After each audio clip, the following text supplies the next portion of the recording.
Om Namo Bhagavate Vasudevaya. Om Namo Bhagavate Vasudevaya. Om Namo Bhagavate Vasudevaya. So good morning and welcome to our Sangha with your servant Radhachanandas. It's wonderful to always be with the Association of Devotees starting the week after a very wonderful downpour mercy of Krishna. So minsan, yung long drought, the summer, yung mga tao is excited for the first rain. So hindi lang rain dumating, cyclone. And napakaganda ng title natin for today, to never lose our fighting spirit in life. Because we always have challenges and obstacles, and hindi lang siya nangyayari ng isang beses lang. Madalas, if mapapansin nyo, layers after layers, problems, obstacles after troubles after obstacles na yung dumadating. We have three mysteries from nature, from other living entities, and also from ourselves. Minsan nagkasabay-sabay lahat yon. Now the question is, kamusta yung fighting spirit natin? Kamusta yung mga pinaglalaban natin sa buhay?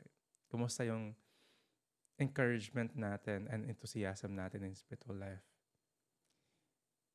Pinanghihinaan ba tayo ng loob kapag dire-diretso yung mga challenges, or lalo tayong lumalakas yung loob natin kasi we are graceful sa pressure, or kapag meron tayong solid na kakampi sa laban natin, which is ito yung na-experience ni Arjuna. Sino yung kakampi niya?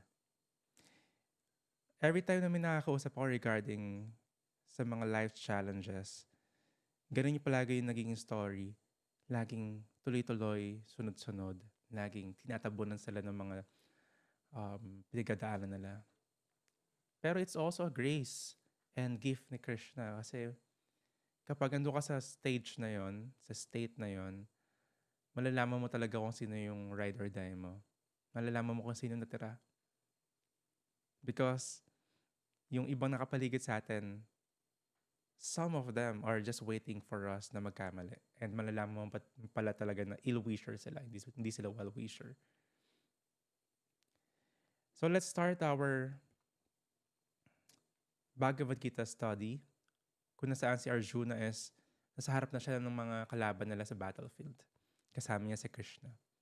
Pinakita ni Krishna yung mga magiging opponent ni Arjuna, which are mga kamag-anak ni Arjuna, mga teachers niya, well-wishers niya, pamangkin niya, which is never gonna be easy.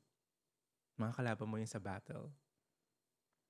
Text 28, Arjuna said, "My dear Krishna, seeing my friends and relatives present before me in such a fighting spirit, I feel the limbs of my body quivering and my mouth drying up." 29. My whole body is trembling. My hair is standing on end. My bow Gandiva is slipping from my hand, and my skin is burning. 30. I am now unable to stand here any longer. I am forgetting myself, and my mind is reeling. I see only causes of misfortune, O Krishna, killer of Kasi demon. So Arjuna is a pure devotee of the Lord, pure devotee of Krishna, a great friend, great associate. Bakit napunta siya sa illusion na to? Bakit siya biglang naging attached sa family? It is because of Krishna's arrangement na mapunta siya sa ganitong state of mind. Mawala yung composure niya. Magkaroon siya ng fear. Marattle siya. Lahat yon arrangement ni Krishna. Kasi if in a regular basis, hindi mangyayari kay Arjuna to. He surpassed many battles already.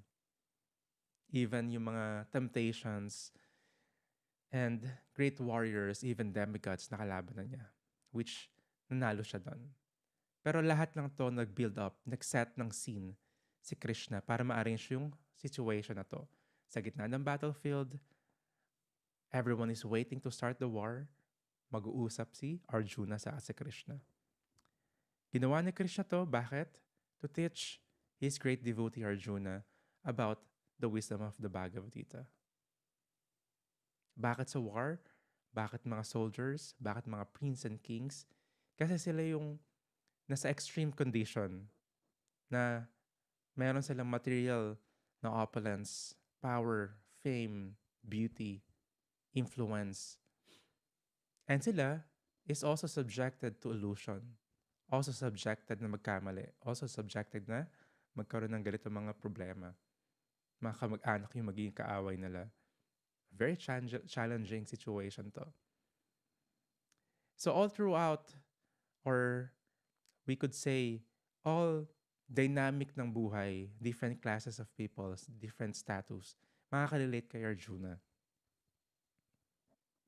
And kaya nangyari tong illusion, so-called illusion ni Arjuna is also for Krishna to teach us. Bakit nangyari to is para dun sa mga tao sa paligid ni Arjuna, in that generation, in the future generation na naabutan natin ngayon. Lahat ng lessons and wisdoms na meron sa Bhagavad Gita is forever relevant sa buhay natin. 5,000 years ago, nangyari to. Pero lahat tayo makaka-relate. Lahat tayo mawawalan ng fighting spirit. Nakita natin kung ano nangyari kay Arjuna. Yung limbs niya, nagka-quiver. A soldier in middle of the war, nanginginig siya. Nag-dry yung mouth niya. Yung Gandiva bow niya, nag-promise siya kung sino yung magkasabi na bitawan niya yung bow niya, papatayin niya. Sa Mahabharat, sa battlefield, yung brother niya sinabi sa kanya yon, then gusto niyang patayin yung brother niya. Ngayon siya, nabibitawan niya because nanginginig siya. Yung skin niya burning. Sobrang kabado niya. Yung mind niya nag-reel. So, nalulus na niya yung composure. Nawawala na yung fighting spirit ni Arjuna. In a fight, di ba, nakwento natin last time, meron mga stare down. Naghaharap yung maglalaban. Sa mga battlefield, nangyayari din yun. Sounds pa lang ng conch shell, malalaman mo na kung sino yung nasa-shattered yung hearts. Si Arjuna nangyari sa kanya to. Because of what's ever in front of him, yung nagpatong-patong ng mga troubles niya, na wala yung fighting spirit ni Arjuna. Because of Krishna's arrangements. So because of this, ayaw na lumaban ni Arjuna. Isipin mo yun, lahat na nangyari na to, nag-build up na sa ganitong war, biglang aatras siya. So may mga ganitong tao na takot dun sa mga commitments, sa accountability, sa responsibility. Pero papunta dun sa scenario na yon, binild up nila because of emotions, because of excitement, enthusiasm. Pero hindi lang naiisip na, kaya ko ba panindigan to? Tapos biglang aatras sila. So ganito yung nangyayari kay Arjuna. Naging coward siya. Nagiging duwag siya. Gusto ko na lang umatras. Krishna. Imagine nyo na mag-start na yung war, gusto niya umatras. Meron siyang 4 na reasons, arguments actually, very wonderful arguments, scholarly, na sinasabi niya or sasabihin niya kay Krishna para hindi tumuloy. And because of that, indecisive na siya. Hindi siya makapag-decide sa buhay. Hindi na niya rin mapanindigan yung mga ginawa niya. So the first reason is yung compassion niya. Kasi yung mga kamag-anak niya yun eh. Oh yeah, pwede ako manalo rito. Pwede kong papatay lahat sila. Pero nakakahawa eh. So yung compassion na to nag-result dun sa mga bodily symptoms, lumabas sa body niya. So if one is very experiencing that moroseness, different level or deeper level ng sadness, depressed, or anxious, hindi lang nasa mind or nasa puso yung emotions na yun, lumalabas sa body. Nagiging symptoms siya. Sa minsan, kahit anong pa-check up nila, physical checkup, walang nakikita because nanggaling sa mind yung disturbance na yun and nag-manifest sa body. So yung compassion ni Arjuna is like that. Nag-manifest sa body niya. Not because weak si Arjuna. It is because of his soft-heartedness. Naawa siya. Tapos yung mga kalaban niya doon, some of them are innocent. But of course, sumali sila doon sa camp ni Duryodhan. And at the same time, mga close sa kanya yun eh. Yung iba doon kasama niya lumaki. Teachers niya sa war, teachers niya or yung lolo niya, yung mga advisors niya before andon. Imagine mo mamapatay niya yun. So this is because of compassion. Ito yung argument ni Arjuna. May compassion siya. So hindi maiwasan, overwhelming kay Arjuna to. And yung nangyayari is he's crying out compassion. He's crying out kindness because of his genuine heart. Pero tama ba talaga na tumigil tayo because of compassion? Tama ba talaga na sumuko tayo sa life because yung compassion? We'll learn kung paano diniscuss ni Srila Prabhupada sa mga purports. So may two kinds daw ng trembling ng body. First is because of fear. Second is because of spiritual ecstasy. Aside from trembling, andun din yung standing ng hairs on end. So, tumatayo yung balahibo. So, two sides. Yung fear saka yung spiritual ecstasy. Depende kung ano yung experience. So, sa science, may didiscuss din na yung feelings and emotions and minsan yung mga hormones sa body.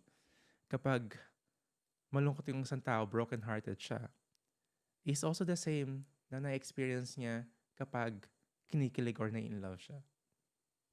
Pero, iba yung perception.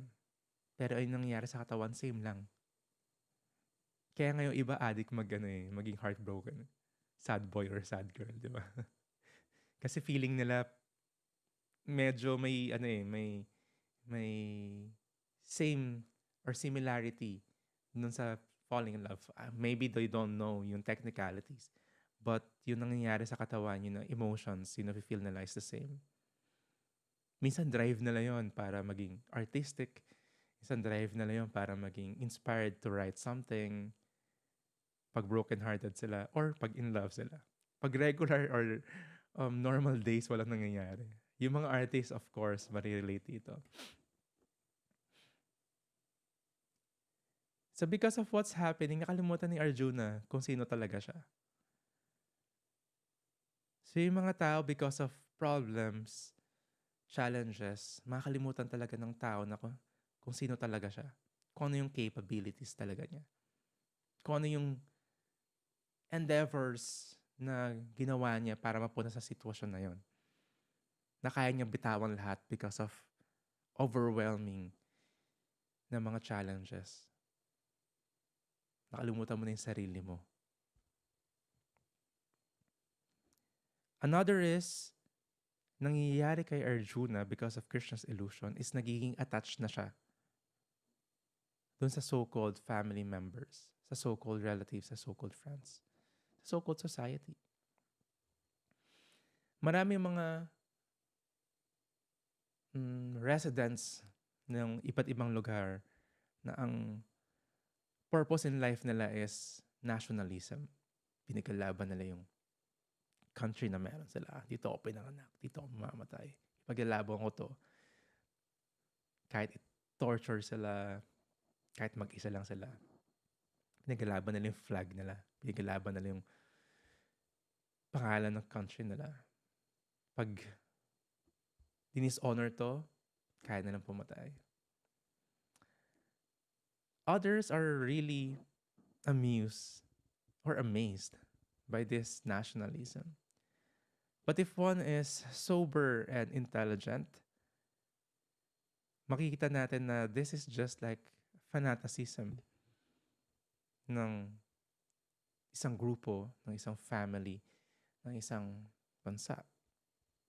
Same thing naman. Bakit mo kakalabanin yung same human being just because of, lumagpas kayo sa territory namin. Or ba't nangingisda kayo dun sa lugar namin kung saan kami nangingisda? So, ganito yung pinag-aawayan. Dito nagiging busy yung mga tao. Pagiging territorial. Saan natin makikita to? Sa mga animals. They're very territorial. Yung mga aso, di ba? Kapag hiniihan ng isang aso yung inihian ng aso doon na mark niyo for his territory, mag-aaway sila, kakawal sila ng kakawal, or talagang magkakaroon ng dogfight. So in the larger scale, ganito rin yung nangyayari sa mga human beings because of territory. Very animalistic. Hindi nga lang siya primal. Very animalistic talaga siya. So this is because of attachment. So-called family, so-called love, kung saan yung place na pinanganak. And because of this, kaya na lang kalimutan lahat. Ang crazy lang kasi after lifetimes or after just one life, because of the hate ng isang tao dun sa country or sa lugar or sa group na yun, ipapanganak siya dun sa kabila, kabilang kampo, kabilang side. Kasi galing yung consciousness niya. Yeah, nagkakaroon ng mga frat war, gang war. Diba? It's just the same.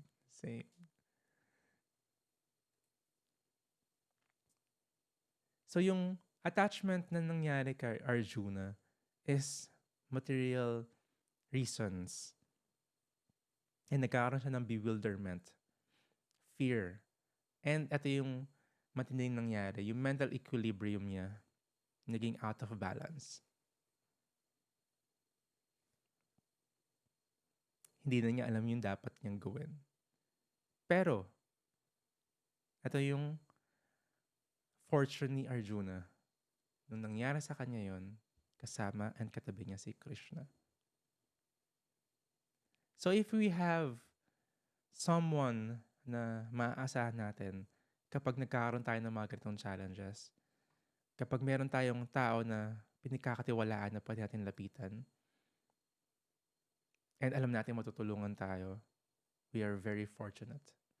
Sabi nga, para maging ride or die ka ng isang tao, you should have these qualities. Or if you have these 3 kinds of people, either individually or 3 qualities in one, very fortunate tayo. If someone could give us the real talk, if someone could give us the straightforward na conversation para magising tayo sa illusion natin, we're very fortunate. Kasi they are brutally honest to us and we are able to hear from them. It will be different kapag defensive tayo, kapag binibigyan tayo ng real talk ng totoong kaibigan natin. We're really in illusion. Si Arjuna, may gagawin niya to. Ito yung arguments niya eh.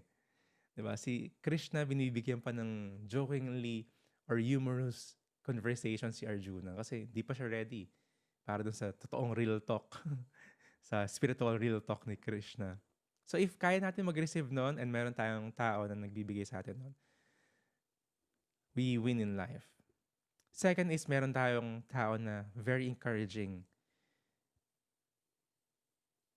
Meron tayong tao na sumusupport sa gusto natin.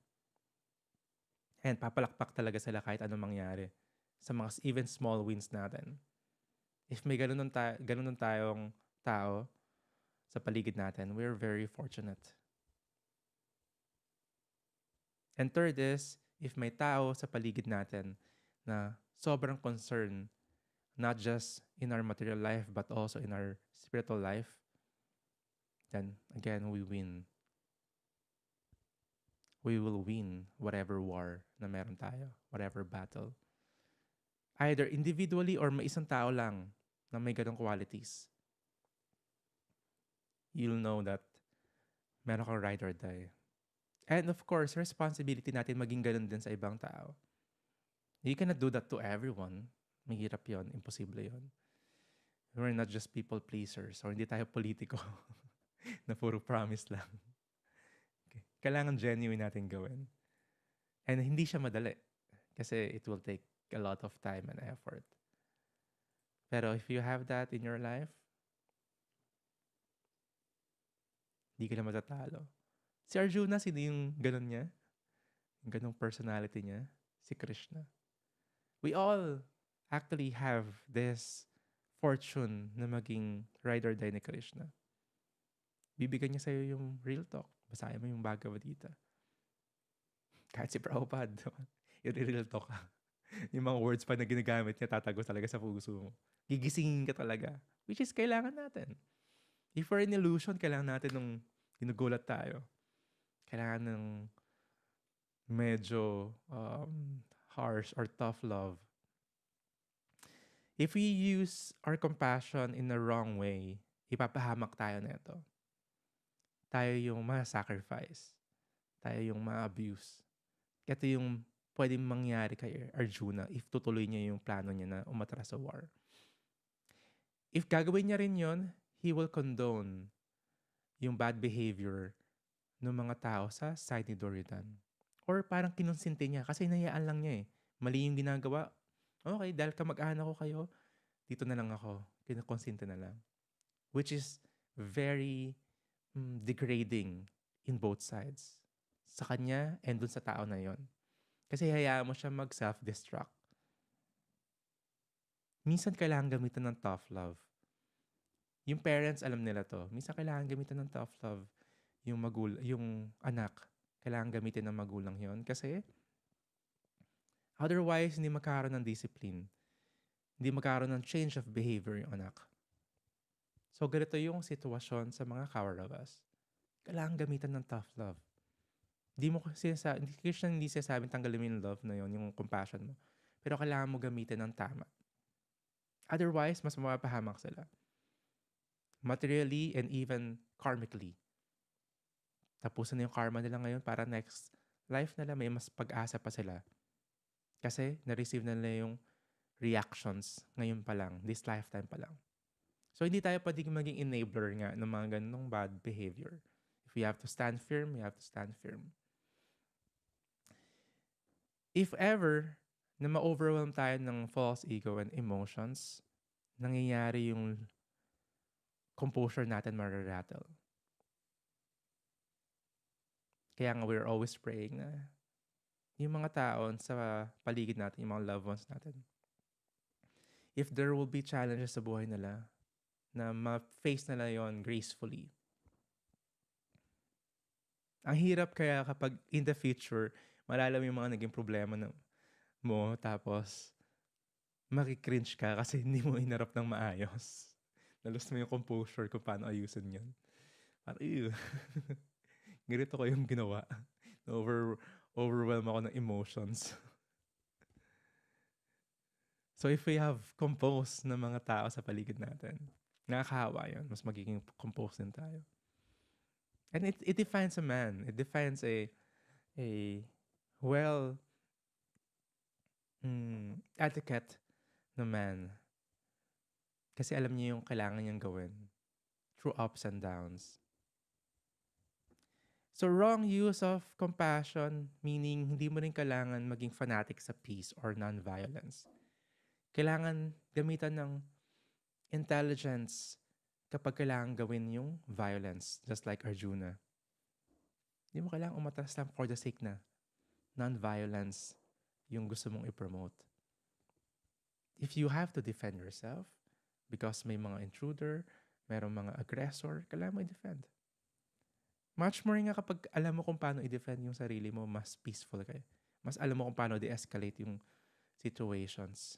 Hindi ka kasi nag-act in fear. Just like animals.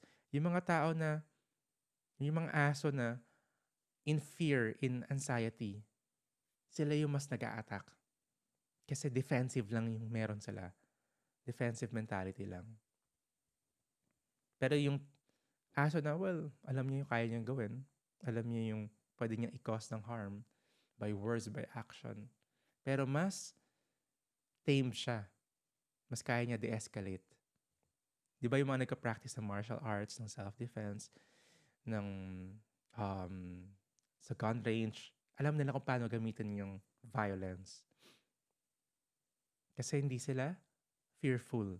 Hindi sila defensive lang. May intelligence na ginagamit. So, because of yung mga situations sa buhay, kailangan malaman natin in a sober mind na yung duties natin is important. Na kahit anong mangyari, hindi natin bitawan yung duties na yun. Kung magulang ka, kung anak ka, kung partner ka, kung disciple ka, or teacher ka, whatever happens, kailangan stand firm tayo sa duty natin. Minsan di lang nag-iisa yun. Minsan many hats yung wini-wear ng isang tao. Duties na kailangan mong panindigan. Kasi yung challenges na to is just like summer and winter season. Nag-a-appear sila, but they're all temporary. Lilipas din. Masusukat na rito kung ano yung meron na baon yung taong yon. Kailangan armed siya with the mind. Kailangan yung mental strength niya hindi magigiba. Lalong-lalo na yung spiritual strength. If you have this mental and spiritual strength, you'll never lose. Kahit anong dumating sa buhay natin, gracefully, maharap natin, mag-get through natin. Kasi magagamitan natin ng intelligence and makakalapit tayo palagi kay Krishna. We have this Mahabharat Sangha with the boys and lagi kami every week try namin magbasa ng Mahabharat. And palaging lumalabas yung realization na kapag may challenges yung mga great personalities, sino yung una nilang lalapitan na malapit sila sa saintly persons. Malapit sila sa guru, malapit sila sa mga sages. Which kailangan natin gawin. Hindi natin kailangan mag-rely sa mind natin, lalong-lalo na kapag tayo yung subject ng sufferings and miseries. Seek advice from a spiritual person. Then in that way, mas clear yung path na gusto natin tahakin. Magiging sober yung mga decision makings natin. Kapag meron tayong ganito, mga asahan na tao na personality, malalapitan na ride or die natin. If we have built our foundation para maging strong yung mind natin, yung mental stability natin, and also serious tayo in practicing our sadhana, yung mental and spiritual strength natin magiging invincible, so-called invincible. Hindi magigiba. And whatever na dadaanan natin, you'll just always come back strong. Just like the verse na sinabi sa 10th canto of the Srimad Bhagavatam, which is very instructive. I'll read that because lagi kong siya minabasa kapag na-experience ko itong mga to. Just as devotees whose minds are absorbed in the personality of God remain peaceful even when attacked by all sorts of dangers. The mountains in rainy seasons were not at all disturbed by the repeated striking of the rain-bearing clouds. Kung bundok ka nga naman, kahit anong bagay yung dumating sa'yo, baliwala. It's just a blessing. Kasi yung mga dirt dun sa mountains, malilinis. And may chance magkaroon ng mga new buds, ng mga grasses, ng mga leaves, new life. So if you're a mountain, hindi ka malilinis ng broom sa kaunting ambon lang. Kailangan mo ng cyclone. That's part of our purification. So kailangan mo maging bundok in life. Ganun ka ka-strong. Thank you very much, my dear ones, and I'll see you again sa ating next session, which is tomorrow. Malalaman natin yung other arguments ni Arjuna kung bakit niya ayaw ituloy yung war. Ayaw niya ituloy yung fight. And abangan natin kung ano yung magiging advice and rebuttal din ni Krishna para ma-defeat yung ganitong illusion and mentality ni Arjuna. Srimad Bhagavad Gita Ki Jai.